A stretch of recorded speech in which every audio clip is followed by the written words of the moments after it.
Olá, aqui é o professor Joaci Júnior, seu professor de Geografia, e esse é o Plano de Estudo Tutorado PET, volume 3.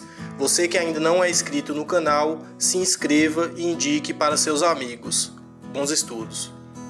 Esse vídeo é para você, estudante do 7º ano do ensino fundamental, e na semana 3, o tema de Geografia é a formação territorial do Brasil e suas etnias. Nesse vídeo você vai conhecer os 3 principais grupos étnicos que constituíram a formação da população brasileira ao longo de 5 séculos: o indígena, o negro, africano e o branco europeu. No final do vídeo você encontra algumas dicas para responder às atividades dessa semana. Bons estudos! Considera-se que a população brasileira foi constituída ao longo de 5 séculos por 3 principais grupos étnicos: os indígenas que aqui viviam quando da chegada dos portugueses, que eram várias etnias, vários grupos indígenas, o negro africano, que foi trazido para trabalhar aqui como escravo, nos canaviais e em outros serviços, e o branco europeu, aí principalmente os portugueses.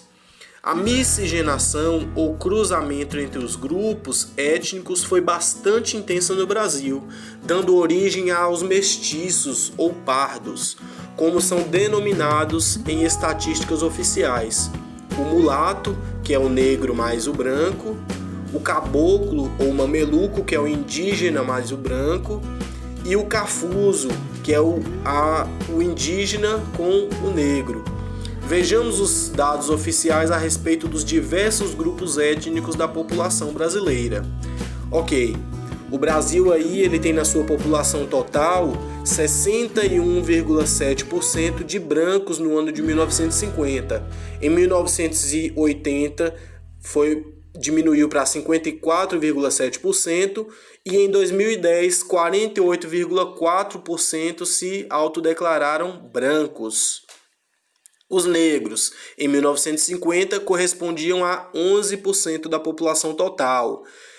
Em 1980, 5,9%. E em 2010, 6,8% se autodeclararam negros. Os pardos, em 1950, 26,5%, em 1980, 38,5%, e em 2010, 43,8% se autodeclararam pardos. Os amarelos ou indígenas, 0,6% em 1950, 0,6% em 1980 e em 2010, 0,9%. Então, menos de 1% aí se autodeclararam amarelos ou indígenas. E os não declarados, também fazendo aí um percentual muito pequeno da população brasileira. O que esses dados nos mostram? Eles demonstram que, ao contrário do que se pensava até recentemente, o Brasil não é um país de maioria branca ou de origem europeia. Os dados dos censos anteriores exageravam o número de brancos, porque havia muito preconceito contra os não brancos. E muitos pardos, mesmo tendo antepassados negros ou indígenas, preferiam se declarar brancos no recenseamento. Mas isso mudou com o tempo, com as campanhas de valorização dos afrodescendentes dos indígenas, e atualmente são poucos os que têm receio de declarar ter ancestrais não brancos. De fato, a população brasileira ela é bastante miscigenada, ou seja, misturada, com intensos cruzamentos entre brancos, africanos e indígenas. Chegou a hora de testar seus conhecimentos. É muito importante que você faça pesquisas e consultas para realizar com êxito suas atividades. Atividade 1. Sobre a tabela do texto, faça o que é pedido. Aquela tabela lá de autodeclaração étnica. A. Em que período a população brasileira deixa de ter sua maioria branca? Então, volta lá, 1950, 1980 e 2010. B. Por qual motivo a população negra veio para o Brasil no período colonial? Você ainda percebe as marcas desse processo nos dias de hoje? Sabemos que a população negra foi trazida ao Brasil, como escravos para trabalhar. E você ainda percebe hoje em dia marcas, resquícios desse passado histórico aí? C. Você tem contato com tribos indígenas? Conte sua experiência. 2. Veja a seguir uma das obras de Lázaro Segale, que tem como tema a migração. Essa imagem aí, né, mostra aí algumas pessoas emigrantes. Pintura de Lázaro Segale de 1936. É um óleo sobre tela. A. O que mais chama sua atenção na obra e por quê? Uma resposta pessoal. B. Como são as expressões nos rostos das pessoas?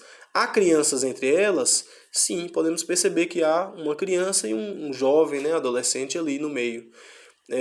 As expressões de alegria, de tristeza, de dor, qual é a expressão que eles representam? C. Na sua opinião, por que o artista utilizou essas cores para representar as pessoas? Então veja bem que ele não utiliza aí cores vivas, cores vibrantes, fortes, né? Ele utiliza aí tons mais escuros, tons pastéis. Então isso ele quer trazer qual sentimento aí para quem visualiza, né, essa imagem.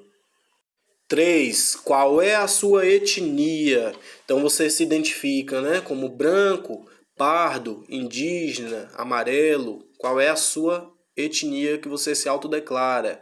Você sofre preconceitos por causa dela? Ou já presenciou alguma cena de agressão por causa da etnia? Relate sua experiência, né?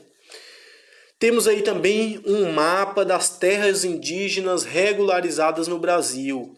Então você vai observar com bastante atenção esse mapa e responder às atividades 4 e 5. Então temos no mapa a distribuição das terras indígenas regularizadas.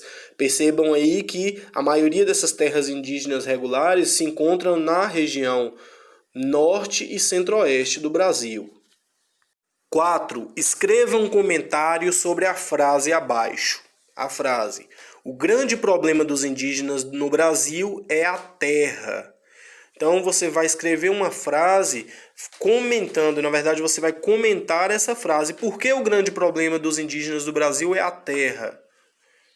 5. Em qual região brasileira se localiza a maior parte de terras indígenas regularizadas? E em quais regiões de Minas Gerais há terras nessas condições? Então eu já dei a dica aí anteriormente. Observe agora na região de Minas Gerais, né, no estado de Minas Gerais, qual é a região que tem terras indígenas regularizadas. Finalizamos aqui mais um plano de estudo tutorado de geografia. Não se esqueça de se inscrever no canal e indicar para seus amigos. Bons estudos, estou à disposição no WhatsApp de segunda a sexta-feira, das 7 às 17h30, para sanar suas dúvidas. Até a próxima semana.